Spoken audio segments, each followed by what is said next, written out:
like that. Like there's one saying that a child learns to hate. A child wasn't born with hate, but learns to hate. So where do we learn that from? We're seeing it now in our society. So many um, division maybe, or so many lines being drawn in the sand and saying, okay, you can't cross that because. But what really makes all of that work? Our belief system, our love for people, our respect for them. What makes that work? What makes the friendships work? Why do we dislike somebody? What is it about them that we dislike? And interestingly, there's another saying that if we look at a person and don't like who they are, it's like looking in a mirror. Whatever we see in them, we are seeing in ourselves. And the same vice versa for good things. Whatever we see in that person is a reflection of who we are. And I know that I tend to, you know, gravitate towards people with like interests. People are fascinating to me, but they're also weirdos to me. And I'm sure most people feel the same way because it doesn't matter where we go in society, we're going to find someone that we like really well, and we're going to find someone that we don't like. And most times we tend to stay away from the person that we don't like. But let's come back to that relationship I had. Something drew me to him, and we were together for 4 years. So if I had to describe it, I would say tumultuous, because we really wasn't seeing eye to eye. He was much older than me, 24 years older than me. So his viewpoint was probably different to mine, or I should say is different to mine. His upbringing and, you know, what he was taught and how he was taught to be a man probably didn't coincide with my belief as to what a man should be and how he should act. But do we put blame, or do we look at the situation and say, well, it was a mistake, maybe on one person's part, on both person's part, maybe it had some manipulation in there. You know, we need to look at it objectively. And I understand that when it's our life, when it's my experience, it's hard for me to look at the experience objectively. One, because emotions are involved in it. You know, it's going to take us back through that tunnel of experience where we're going back through the events that happened.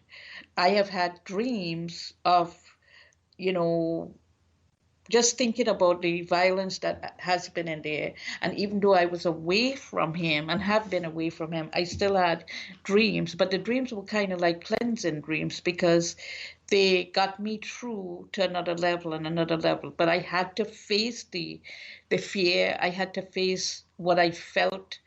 I had to go through kind of technically the same experience to let go of it. And I think that we, in order to let go of our emotions, our harmful emotions, we have to go through that tunnel.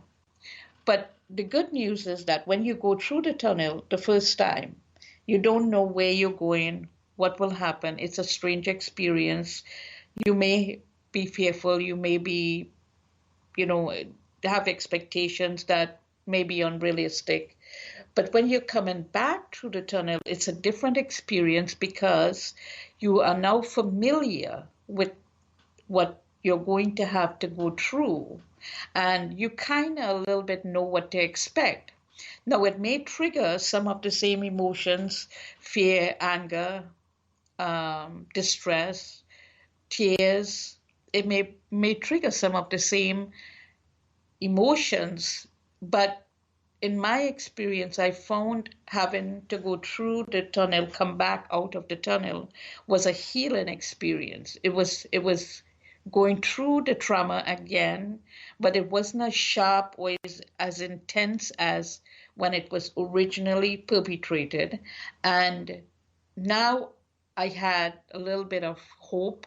I had a little bit of happiness. I had a little bit of um, the thought that this is going to end. It's going to end. It has an ending. And the ending is not the same thing.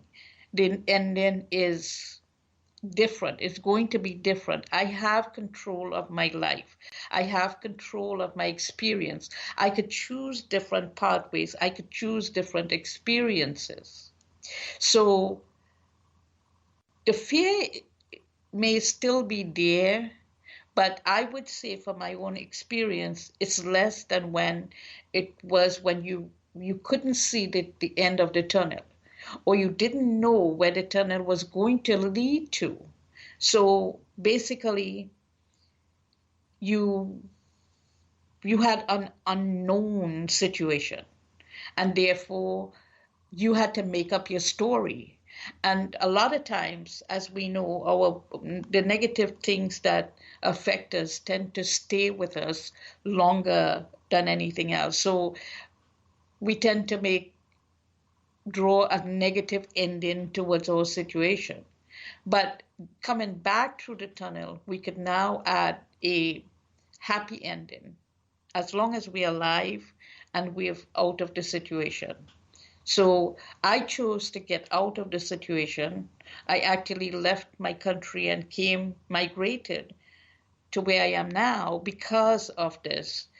So it was a huge deciding factor, life-changing experience. And here I am, as I started my topic today, here I am coming back to that issue again, 32 years later, trying to figure out what do I do with it. So once again, please, if you have had an experience, if you've come out of the experience, if you have a different experience now and you'd like to share with us, we'd love to hear from you. We'd love to hear your thoughts. We'd love to hear what you're going through, your struggles. We'd love to hear what you did, and maybe in sharing your own experience and your own healing process will help others who are in the throes of, I'm in that situation now and I can't see light at the end of the tunnel. I thank you, my listeners, for participating with us and being with us and listening to us. And we really want to hear from you and to give us your feedback on what's going on. What is going on in your life? How have your life been affected by what you're learning with us? How your life has changed in any way, if it has, or if you're looking still for changes. If there's a topic that you want us to talk about around this, kind of situation, please let us know. Again, you can contact us through Society Bites, SOCIETY, Bites with a Y, BYTES, radio, radio.com, or my personal email, Toddy, TODDY, Jadoo, JADOO, @gmail.com. So again, the topic we're dealing with this month is mostly a mental issue, and I tried to include guests who can give us tips on what we can do should we ever have to face this situation. But I'm a big proponent of actually including in your life now something that, one, you take time for yourself, you do it alone, and so that you could spend time with yourself. You also include a play type of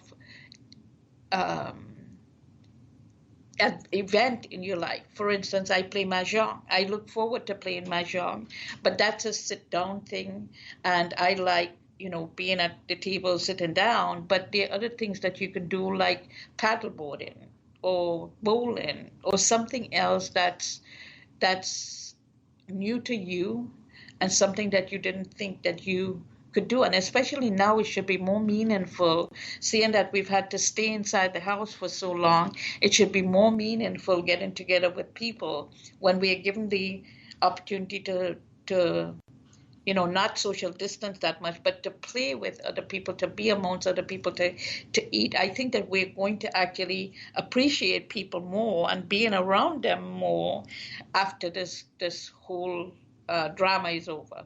But again, I want to thank you for listening to Jadoo Lifestyle on Society Bites Radio, and we look forward to hearing from you, to hearing your thoughts on this, and if you have any solutions or any suggestions, we would love to hear from you. So thank you again for listening.